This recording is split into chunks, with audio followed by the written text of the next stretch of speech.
Amen. Hallelujah. Sige nga po. Sa malakas na palakpak naman para sa Panginoon. Ayan. So yung mga nasa likod po, siguro bukod kay Brother Manuel, para hindi na po kayo maabalan, okay lang po. Yung mga nasa likod po, pwede po kayong mag-move dito sa harap. Yan. Hindi, si Brother Manuel, okay lang po. Kaya po ba maglakad? Yan. Sige po. Salamat sa Panginoon. Adjust po kayo kasi yung bangka na hindi pantay ay lulubog. Alright. Okay.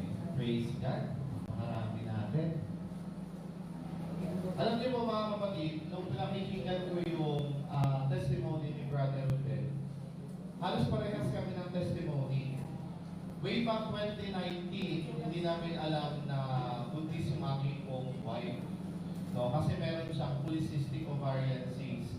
So automatic, pagka kami ay na pregnancy test noon, ay siya pala kasi hindi pala ako kasama. So pag nag-pregnancy test siya, automatic positive. No? Automatic positive po yun pag meron kang PCOS. So akala ko noon ay dahil tumataba siya kasi yung ano ng PCOS is pagtaba talaga. So yun pala siya ay pregnant. Siya po ay nakunan. December 9, 2019. So before pandemic. Mahirap kasi ako din yung nagdala sa aking anak sa Borge, nasa shoebox. Ganun kahirap, parang ang hirap kasi na, di ba dapat hindi ganun yung mangyayari. Pero alam niyo po, totoo yung sinabi ni Brother Rodel, that everything has a purpose. Amen po ba? No? Hindi ibig sabihin, mga kapatid, na tayo po ay dumaraan ng pagsubok, ay iniwanan na tayo ng Diyos. Amen? God has been faithful sa atin pong buhay and He will remain faithful sa atin. Tama? Parang wala akong kasama dito. Amen po ba? No? No? Ang Diyos po ay mananatiling tapat sa kanyang mga pangako sa atin. That's why ngayon po mga kapatid, tayo po ay nasa series pa rin ng God is faithful. So tayo po muna ay manalangin before we start sa Lord.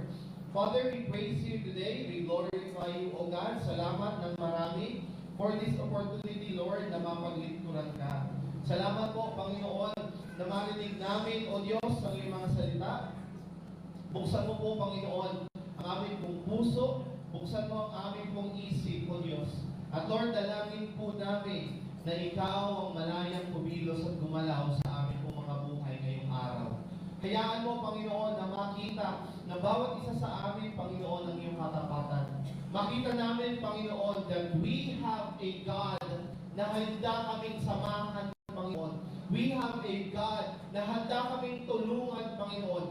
We have a God na handa, Panginoon, tuparin ang kanyang mga pangako upang mapatunayan na siya ay tunay at totoong Diyos. Lord, salamat po sa araw nito. May you speak to each and every one of us, Lord. May you speak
made to be fulfilled.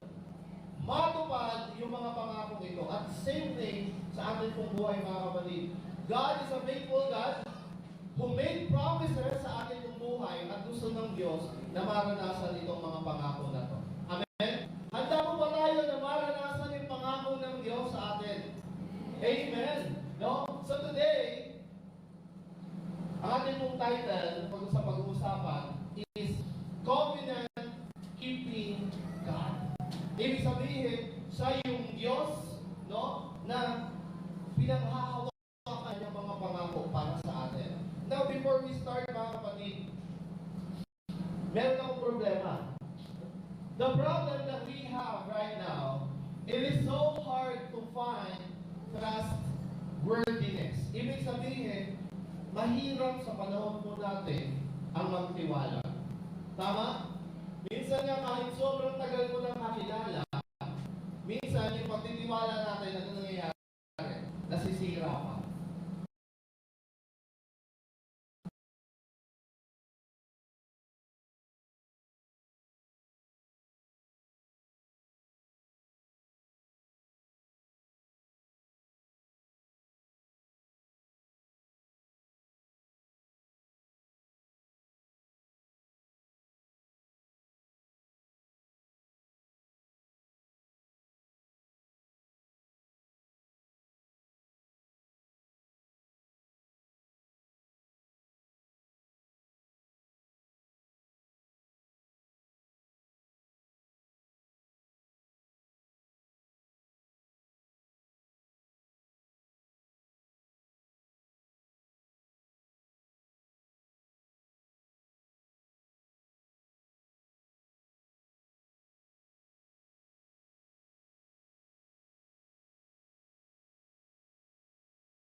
dyan, yung driver, tatay niya yan eh.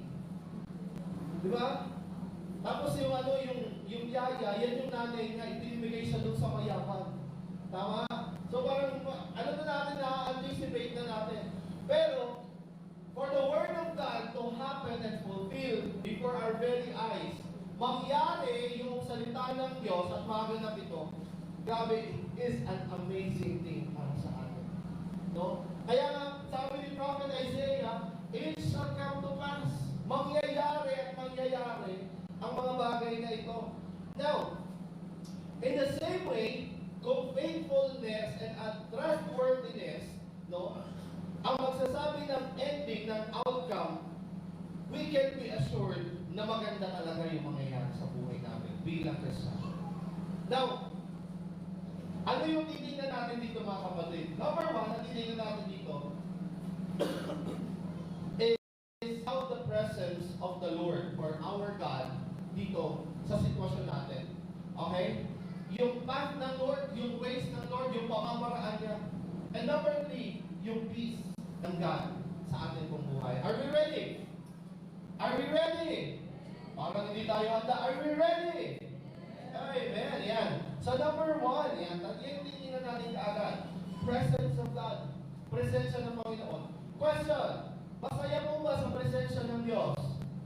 Amen. So it is very joyful no, na makasama tayo lahat sa presensya ng ating pong Panginoon.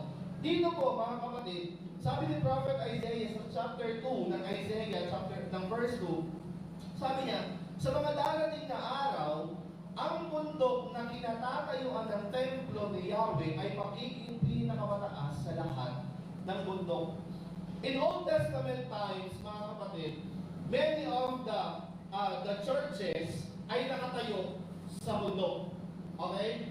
Sa panahon ng Greek, sa panahon ng mga Greeks, sa Mount Olympia, sino yung Diyos ng mga Greeks? Sino? Di ba si Zeus? Di ba si Zeus? Yung God of the thunder. Sino pa? Si Poseidon. Di ba yung God ng dagat. Tama? Si Hades, yung Diyos ng pinakailalim ng lupa o ng impyerno. Sa mga Canaanites, sa Mount Zaphon. No? And these mountains, mga kapatid, Mount Olympus is 9,570 feet above sea level. Yung Mount Zaphon, 5,807 feet above sea level. However, saan nakatayo yung templo ng Diyos? Sa Mount Zion. No? So if you're going to read your Bible, mga kapatid, the temple of the Lord is standing in Mount Zion.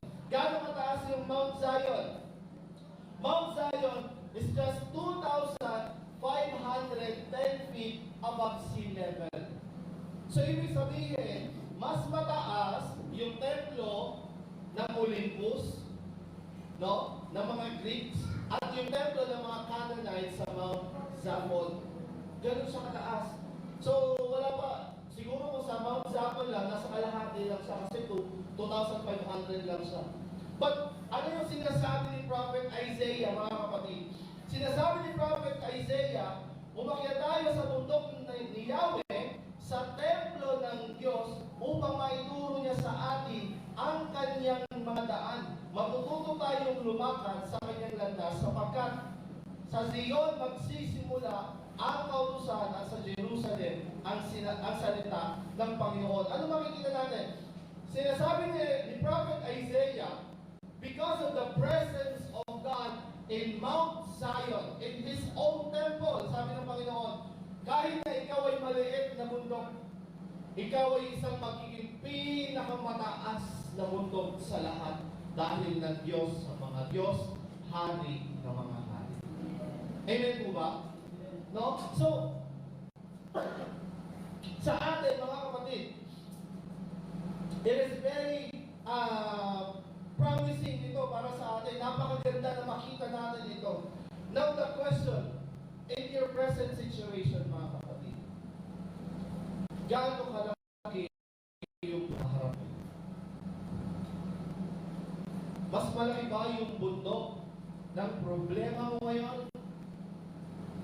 O mas malaki yung bundok na tinatayuan mo kasama ang Diyos? Nasa saang bundok kayo? Alam niyo po, sa atin po mga buhay, if without the presence of God, hindi po natin kakayanin pagdaanan ang lahat. Sabi nga ni Jesus, in this world, you may have troubles, but take heart, for I have conquered the world.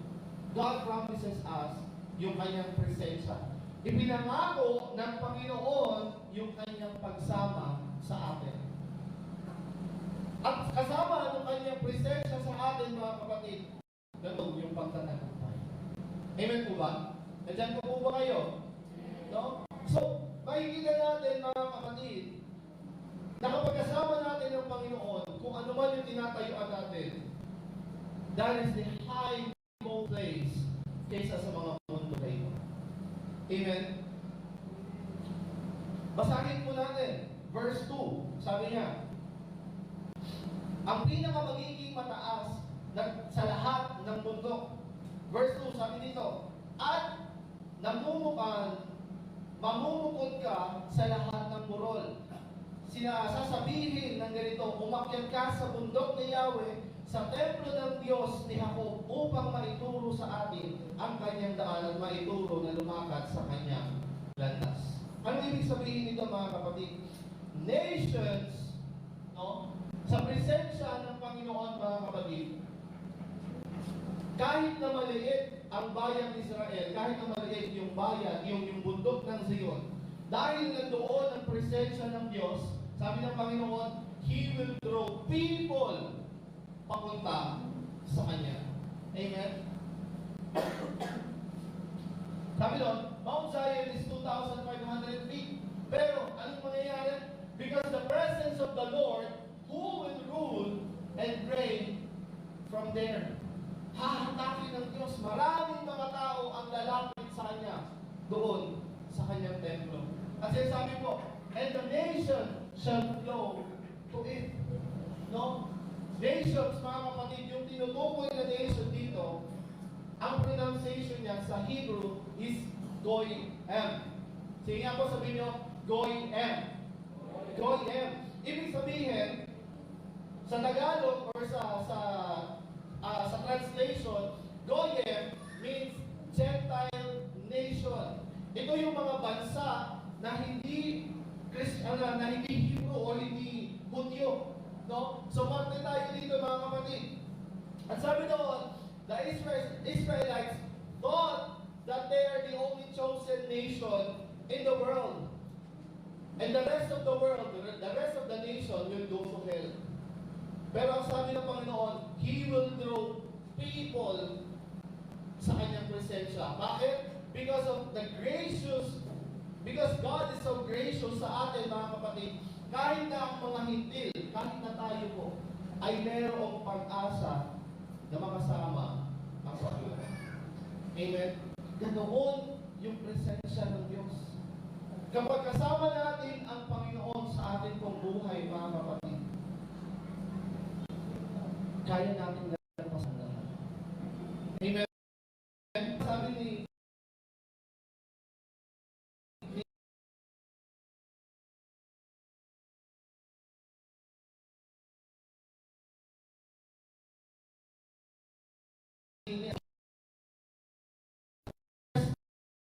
presence of God, kung tayo po ay nabubuhay sa presensya ng Panginoon, nandoon tayo kasama ng Panginoon. Amen? Kaya give a clap offering para sa ating pong Panginoon. Verse 3, anong sabi po, mga kapatid? In verse 3, sabi ni Isaiah,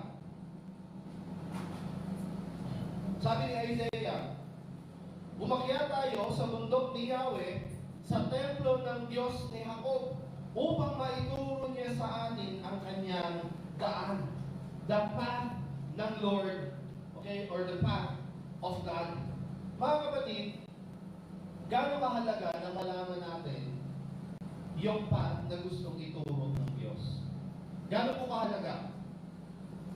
It is very important na malaman natin kung ano yung path o yung daan na gustong daanan ng Diyos sa atin. Alam niyo po, minsan, magko-question tayo sa Lord. No? Minsan pag dumadaan tayo ng pagsubok, Panginoon, bakit ganito yung nangyari sa buhay ko? Hello? Diyan pa po ba kayo? No? Minsan magko-question tayo parang, una, ang ganda-ganda ng ano natin, ang ganda-ganda ng paglilingkod po sa Panginoon. And then, all of a sudden, babangga ka dun sa isang napakalaking pagsubok. Na minsan parang, Lord, bibitaw na po ba ako? No, parang gano'n na yung pakiramdam mo. Pero alam niyo po mga kapatid, sometimes, yung pagsubok na katulad ng pinagdadaanan natin, ito yung mga pagsubok na dapat na magpatatag sa atin. Amen? Mahirap pagdaanan ng mga bagay na ito kung tayo ay mag-isa. Pero kung ito yung daan na gustong paraanan sa atin ng Diyos, meron ba tayong hindi kayang i-conquer? Wala. Bakit ano sabi ng Lord? You will be more than conquerors, sabi ng Diyos. Amen? So, napakahalaga mga kapatid, na madaanan natin ang mga daan nito. Now,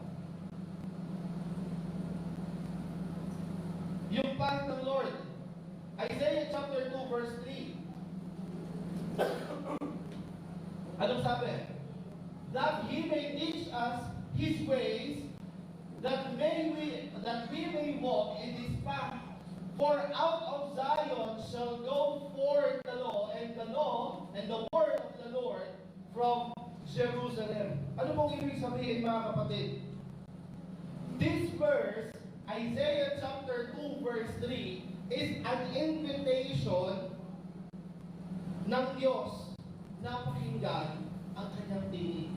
It is the invitation of God na maranasan yung kanyang presensya at pakinggan yung kanyang tinig.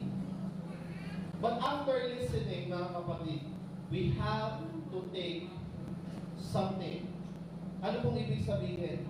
Kapag narinig natin yung tinig at pagtutubig ng Diyos o ng boses ng Diyos o yung salita ng Diyos, mga kapatid, you have to apply what you heard. Hello?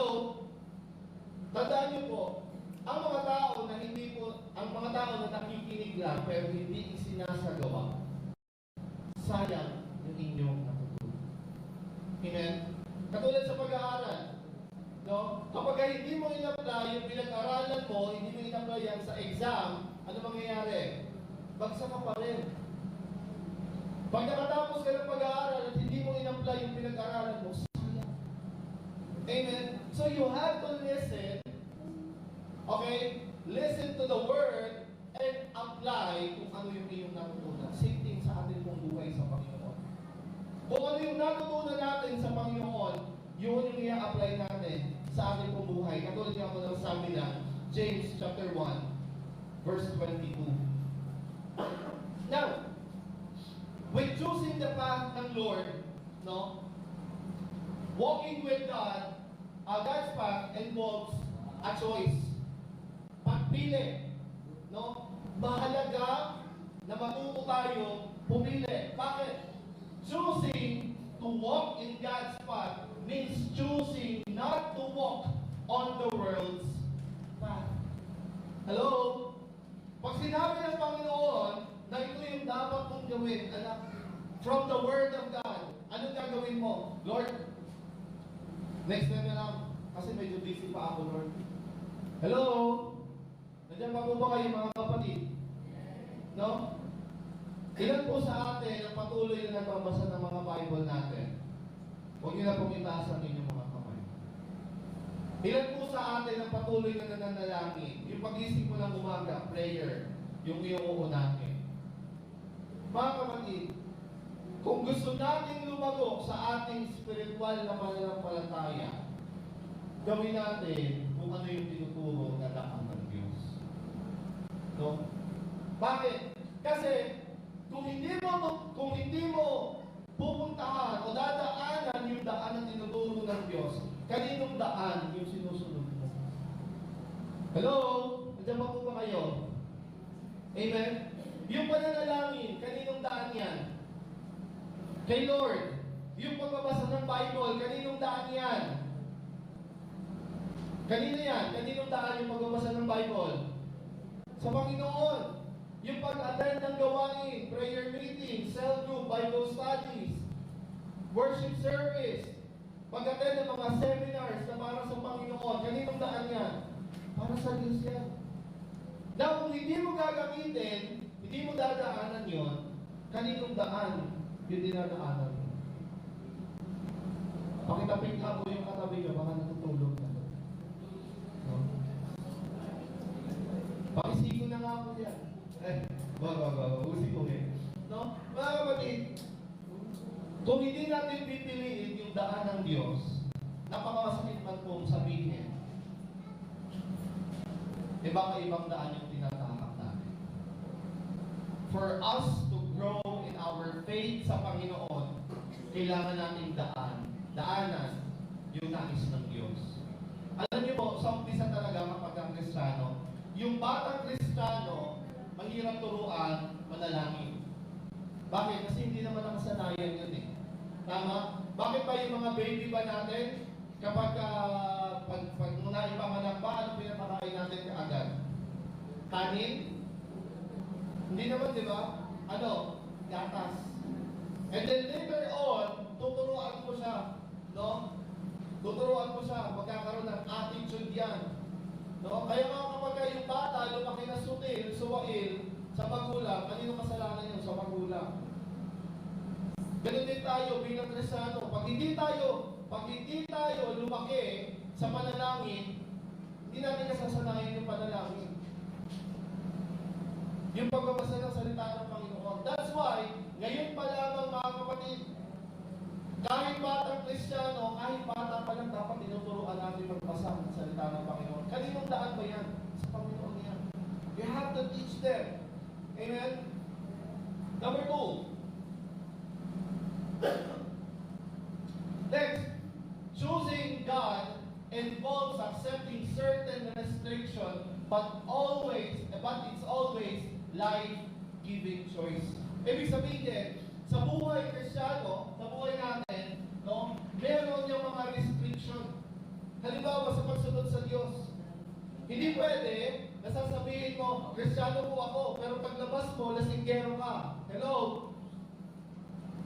Hello? Diyan po ba kayo? No? Hindi pwede sabihin mo, hindi, Kristiyano po ako po ay ano. Tapos pagdating mo sa labas, palamura ka. Saputulo na lang tayo dyan. So, hindi pwede. Certain restriction. When you choose God, live a righteous life. I admit, hindi naman tayo perfectong mga tao. Patuloy tayo na nakakagawa ng pagkakasala sa Panginoon. That's why we come to God. Amen? Hindi na nga tayo righteous, hindi pa tayo lumalapit sa Diyos, saan tayo pupunta? Hello? Christian Esanuan, punta tayo sa langit-langitan. So, mahirap. We have to choose, no, sa ating pong buhay. Kaya sabi doon, it's always a life-giving choice. Amen? So, like for example, Matthew 7:13. Ano sabi ng Matthew 7:13? Sabi ng Bible, enter the narrow gate, for the gate is wide, and the way is easy that leads to destruction, and those who enter by it are many. Ano sinasabi? Malapad yung daan patungo sa kamatayan. Bakit? Kasi sabi doon, for the gate is wide at madali lang daanan. No? Mas madali kasi na magbisyo. Tama? Mas madali na hindi manalangin. Mas madali na hindi magbasa ng salita po ng Panginoon. Mas madali na hindi mag-attend ng Sunday service. Mas madali na hindi sumunod sa Panginoon. Hello? Napakalapad. Marami tayo actually sa totoo lang po, marami tayong pwedeng maging dahilan para hindi sumunod sa Diyos. Pero anong sabi? For the gate is narrow and the way is hard that leads to life. At sabi doon, those who find it are few. Kaya sa totoo lang mga kapatid, konti lang yung mapupunta sa langit. Kasi mas gusto ng tao na pasukan yung malapad na pinto kaysa doon sa maliit at makitid na daan patungo sa Diyos. Hello? So when you heard the Word of God, listen kung saan tayo itinuturo ng Diyos. Mga kapatid, alam ko maghirap maging Kristiyano. Sa panahon natin, napakahirap. Bakit? There are so many temptations. No? Paglabas pa lang natin dito ng church, marami ng temptation. Ano? Una, sa mga kabataan, cellphone. Saan hook na hook ang mga bata ngayon? Cellphone. Tama? Mas madali pa para sa bata yung magbukas ng bagong application, mag-download at maglaro kaysa mag-pray. Amen? Mahawakin niyo ng cellphone yung bata. Kahit na bago lang yan, alam niya kung paano niya gagawin. Pero turuan mo muna lang ang bata. Alam, mag-pray ka. Dati ikaw mo. Amen po? So we have to teach our children to choose yung path ng Lord, mga kapatid. Now, have you ever heard yung quote? No? Na ito, decision determines your destination. Pag nag-decision ka ngayon, it will determine kung ano yung destination na pupuntahan mo. That is why, doon sa Matthew 7, kung maaalala niyo po, ano sabi doon? Napakalapad ng daan patungo sa kamatayan, sa destruction. Now, if you choose yung malapad na daan, okay, that is your decision, na Lord, ayaw kong sumunod sa iyo, dito ako sa mas madaling daan. Sabi doon, it will determine already your destination. Alam mo na, no? Kapag nabuhay ka unrighteously before the Lord, alam mo na kung saan ka papunta. But if you choose the path ng Lord na tinuturo sa iyo, no? The biblical foundation, the biblical way ng Panginoon, when you choose that, alam mo na kung saan ka patungo. Amen? Kaya nga mga kapatid, right now, it is very crucial. Hello? Crucial yung ating sitwasyon. Bakit? Maaaring sa darating na mga panahon, pwede hindi na tayo makahawak ng Bible. Pwede hindi tayo makapag-memorize ng Word of God. That is why today is very important. Hello? Ngayon pa lamang po, mga kapatid, I encourage you. Kung matagal na tayong Kristiyano, yung mga anak natin, turuan natin sila manalangin. Yung mga anak natin, turuan natin sila magbasa ng salita po ng Panginoon. Very crucial. Bakit? Sa darating na mga panahon, pwede hindi na nila mahawakan yung Bible na mayroon tayo ngayon. Pwede hindi na nila yan mabasa dahil sa mga uncertainties na pwede mangyari sa mga susunod na panahon. That is why, kailangan natin itong ituro. Amen? Kailangan natin ituro. Not all storm comes to disrupt your life. Some come to clear your path. Ano po bang ginagawa ng bagyo? Minsan, di ba, hinaharangan niya dahil tutumba yung mga puno, no? Pero sometimes, kasi sa mga drainage system natin, pagka umulas ng malakas, wash out lahat ng basura. Sometimes yung bagyo, yung distraction, yung mga problema na yan, hindi yan para sirain tayo, kundi para magkaroon ng clear na daanan, makita natin na Lord, ito pala yung tao. Amen? No? Kaya nga sa buhay ni Brother Rodel na ano ko, kasi nakita ko rin na, Lord, ganito yung sitwasyon ko noon. Pero it doesn't mean that my God is unfaithful to me.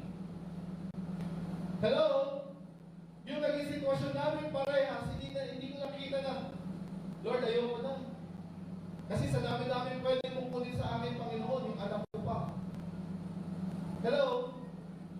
Hindi ko po nakita, pero sabi ko, Lord, thank you.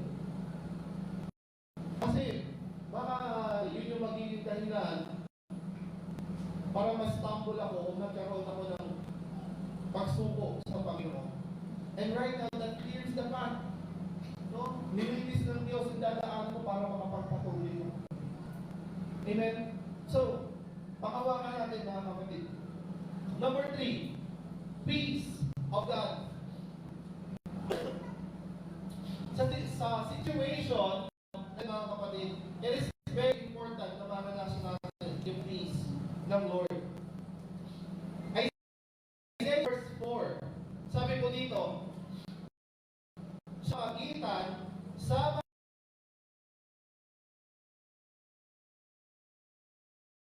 mga bagay, gagawin na nilang araro ang kanilang mga tabak at kalit naman ang kanilang mga sibat.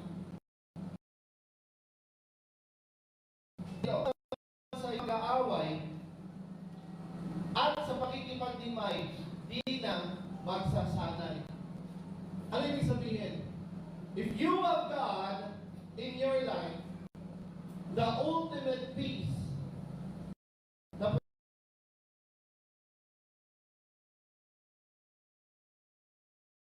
yung sabi ni Isaiah, yung mga naghahanda para sa mga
no? So, tayo daw po mga kapatid ay lumakad sa presensya ng ating po Panginoon. Isaiah chapter 2 verse 5 po pala yan. Isaiah chapter 2 verse 5, no? O house of Jacob, come let us walk in the light of the Lord. So malinaw po mga kapatid yung ating future. When we walk kasama ang Panginoon, we will have His presence. Kapag kasama natin yung presensya ng Diyos, we will have a clear path. Makikita natin yung daan ng Panginoon. At makikita natin at mararanasan po natin yung kapayapaan ng Diyos sa ating pong buhay. Tandaan po natin ito mga kapatid. Proverbs chapter 4 verse 18. Sabi po dito, ngunit ang daan ng matuwid parang mukhang liwayway. Tumitindi ang liwanag habang ito'y nagtatagal. Ano pong ibig sabihin? In the midst of the darkness, sa kalagitnaan ng kadiliman, even though it doesn't make sense na, Lord, bakit ganun? Parang di ba yung nangyayari sa buhay ko? Alam niyo po mga kapatid, pag nakita natin yung liwanag ng Diyos, yung kapayapaan ng Diyos, nakita natin yung daan na gustong patahakin sa atin ng Diyos, it will all make sense na yun pala yung purpose ng Panginoon.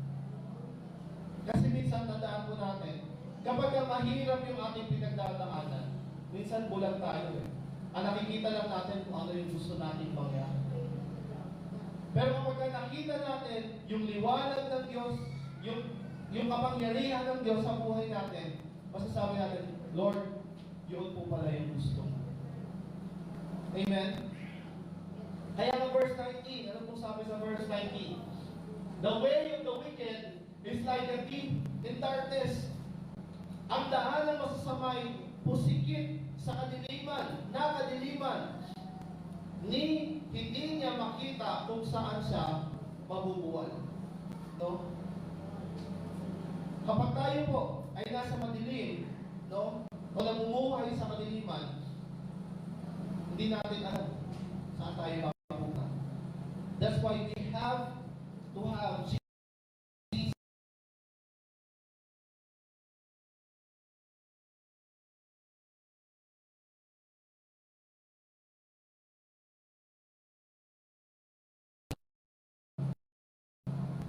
Ikaw po kasama ng Diyos o lumalakad ka ng mag-isa sa kadiliman. Mga kayo po ay patuloy na namumuhay sa kadiliman. Namumuhay tayo sa unrighteousness.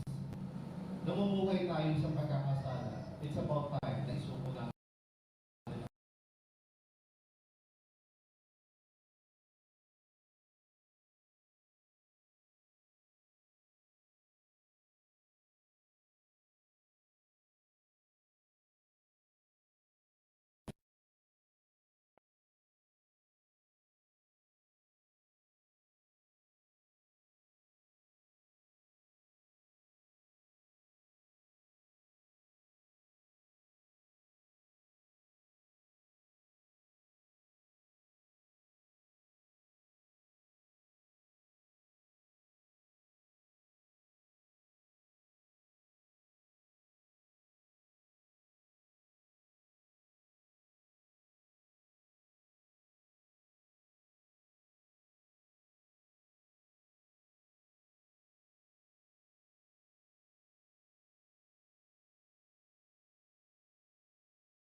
Tandaan natin mga kapatid, that God is a promise-keeping God. He is a covenant-keeping God. No?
po, nais mo ang iyong mga salita ay magkaroon ng katuparan, Panginoon. Lord, help us to choose yung path patungo sa iyo, Panginoon. Help us, Lord, na ang aming pong piliin, Panginoon, ay patuloy na makasama ang iyong presensya sa aming pong mga buhay. Tulungan mo kami, Panginoon, that as we walk, Lord God, sa aming pong mga daraanan, Panginoon, ay ikaw ang aming pong maranasan, Panginoon. Panginoon, katulad nga po ng sabi ni King David, even though I walk in the shadow in the valley of death, I fear no evil, for you are with me. Lord, kahit dumaraan ang kadiliman, Panginoon, kahit dumaraan kami, Panginoon, sa valley ng kamatayan, hindi kami matakot. Dahil meron kaming Diyos na aming pong kasama. Meron kaming Diyos na nangako sa amin na sasamahan kami, Panginoon. Pagtatagumpayin kami sa lahat ng mga bagay na ito. Lord, we thank you for today. Help us to hold on into your word. Help us to hold on into your promises. And be faithful sa aming paglilingkod sa iyo. Salamat po ng marami for this day, Lord. We give you praise. We give you honor. Hayaan mo, Panginoon, na magkaroon ng bawat isa sa amin ng katatagan sa amin pong paglilingkod. At piliin namin, Panginoon, na patuloy na lumakad sa liwanag mo. Patuloy na lumakad sa kabanalan mo. Patuloy na lumakad